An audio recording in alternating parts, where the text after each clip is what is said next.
الكفته اللي احنا عملناها سوا بعد ما شمعناها في الفرن حطيناها. السلام عليكم ورحمه الله وبركاته. النهارده فيديو جديد، وقبل اي حاجه بنصلي على الرسول عليه افضل الصلاه والسلام. اللهم صل على سيدنا محمد وصحبه اجمعين، وبنقول تاج الذكر لا اله الا الله وحده لا شريك له الملك له الحمد على كل شيء قدير. هنا وصفه النهارده، عملنا شعريه مطحونه طحناها في الكبه. وبعدين عندنا هنا لحمه مفرومه، فلفل اسود، ليا، بصل مفروم بس مش تنعمه او هو ناعم مننا احنا شويه، مش تنعمه قوي كده. عندنا شعريه مطحونه ولحمه مفرومه وحته ليا وبصل مفروم. وهنعمل ايه مع بعض؟ دي الكفته يا جماعه. اول كور اللي هنعملها هي نفس عجينه الكفته، هي كفته وهنعمل منها كور، هنعمل منها كفته ونعمل منها اللي احنا عايزين. ماشي، اهي لحمه 70% لحمه و30% دهنه. ماشي، لحمه حمراء ولحمه ملبسه، نص ربطه خضره لو موجود، مش موجود مش مشكله. هنحط كل المقادير، انا فارمه البصله والتومه وكل حاجه والخضره، يا دوبك ايه ان هي تاخد ايه تجليبه وتمسك معلقه كربوناتو. وهنحط ما نخلص ده هنقول هنعمل ايه. والملح، مش لاقي توابل، مش لاقي. كزبره ناشفه، كزبره ناشفه، وحطيت فلفل اسود، شويه فابريكا لو موجود، مش موجود انا حاطه عملت مع الخضره جرن فلفل احمر وجرن اخضر صغير. تمام.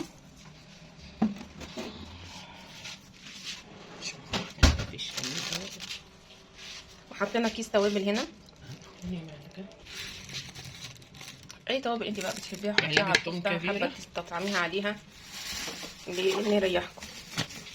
حطينا معلقه توم كبيره، معلقه ملح. انتبهوا برضو لو التوابل بتاعتكم عليها ملح. شويه ايه شعريه مفرومه للتماسك، او لو عايزه تحط رغيف عيش افرميه، عايزه تحط شويه برغل حطي اللي هواكي فيه. ده حوالي نص كوبايه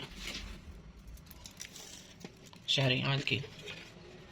وهنفركهم، هنديهم لفه حلوه علشان ايه نسمخها، وبعدين واحنا بنصبحها هوريكم.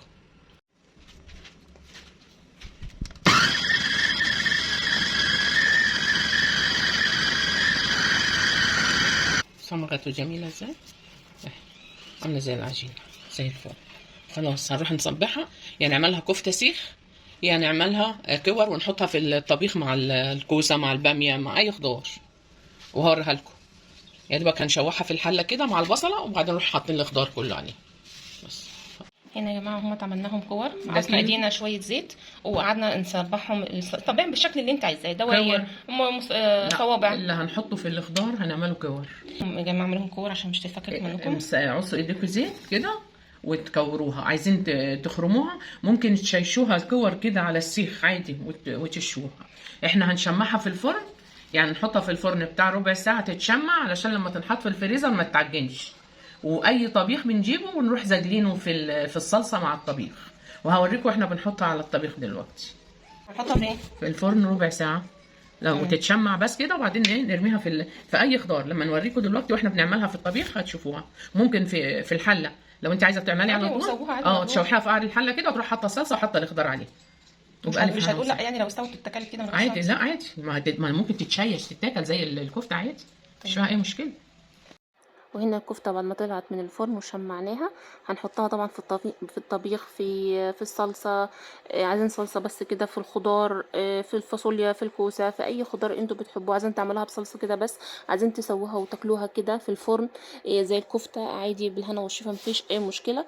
الوصفه تنفع على كذا حاجه ولا كذا طريقه، بس احنا النهارده هنعملها في الطبيخ عادي. كان ممكن نكمل سواها بعد ما شمعناها في الفرن، كان ممكن نكمل سواها وناكلها عادي كده جنب الرز وجنب الاكل، بس احنا النهارده حابين نحطها في الطبيخ زي ما هتشوفوا في الفيديو. بصله وتومه. هنعمل معاكم النهارده خضار وهو كوسه ني كده، مش هنقلي، وهنعمل تشويحه خفيفه كده وهننزل على طول. السلام عليكم. هنكمل دلوقتي احنا حطينا اهوت الكور اللي احنا كنا بنعملها معاكم اللي شمعناها في الفرن، شمعناها في الفرن زي ما انتم شايفين اهو. لو مش اتشمعت في الفرن ممكن ونزلنا عادي ان شاء الله كميه دهون حلوه. ناخد معلقتين من الدهون نطبخ بيها وخلاص. مش هناخد معلقتين من الدهون، مش هنطبخ بيها يا جماعه عشان مش صحي. هنا الثوم، هنا البصل، هنا كل حاجه اهي. هنحط الكوسه عليها والطماطم وكل بهاراتها ونغطي عليها وتتسبك منها فيه. ننزل بالكوسه دي ناي كده، وهننزل بالصلصه، هنقلب تقليب وهننزل بالصلصه على طول. بعد كده هنقلب كله على بعض بالطماطم وشويه ميه او شويه شوربه، شويه ميه او شويه شوربه اللي عندك، وتحطي توابلك وبهاراتك. وفي الاخر هنوريها لكم الني في ني ده. نحط باقي الطماطم شويه. عايزين بقى مش تستغنوا عن الصلصه، حطوا معلقه الفلفل الاحمر اللي احنا عملناها معاكم سوا دي، بتغنينا عن الصلصه وبتدي حمار للاكل جميل ما شاء الله. هنوريها لكم بعد ما تستوي. بعد ما تستوي بقى حابين تدخلوها الفرن تتشمع وتاخد طعم الفرن كده والاكل الفرن تبقى جميله. حطوها في صينيه وبعدين دخلوها الفرن. هنوريكم خطوه بخطوه معاكم برده. مع الكفته اللي احنا عملناها سوا بعد ما شمعناها في الفرن، حطيناها في اكياس، عملناها على اكياس، عملناها طبخنا طبخه اهي. وفاضل طبختين اهو من على حسب عدد افرادكم. ممكن الكيلو تعمليه على 4 اكياس، ممكن تعمليه على حسب العدد اللي عندك.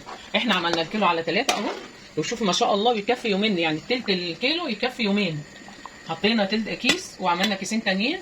والادام الدهون اللي نزلت من اللحمه اللي هنرميها ان شاء الله، ان شاء الله نطبخ بيها محشي او طبيخ ان شاء الله تاني. هنرميها باذن الله. انا اعمل دايت ومبوظه ما شاء الله تحفه وجميله. وما تجيبي كوسه اعملي الرفيع الصوابع، عمرها ما تنهاري معاك. وبألف هنا وصحه يا جماعه. اللي دي مش صحيه انما دي صحيه. ده دهون حيوانيه بس صحيه صعبه احسن من الدهون النباتيه.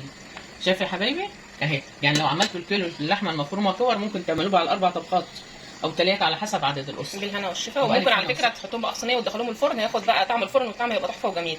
بالهنا والشفا. وهنا نكون وصلنا لنهايه الفيديو. نتمنى يكون الوصفه عجبتكم. ما تنسوش اللايك والشير وكومنت حلو زيكم، واشوفكم على خير. يلا مع السلامه. صلى على الرسول عليه افضل الصلاه والسلام.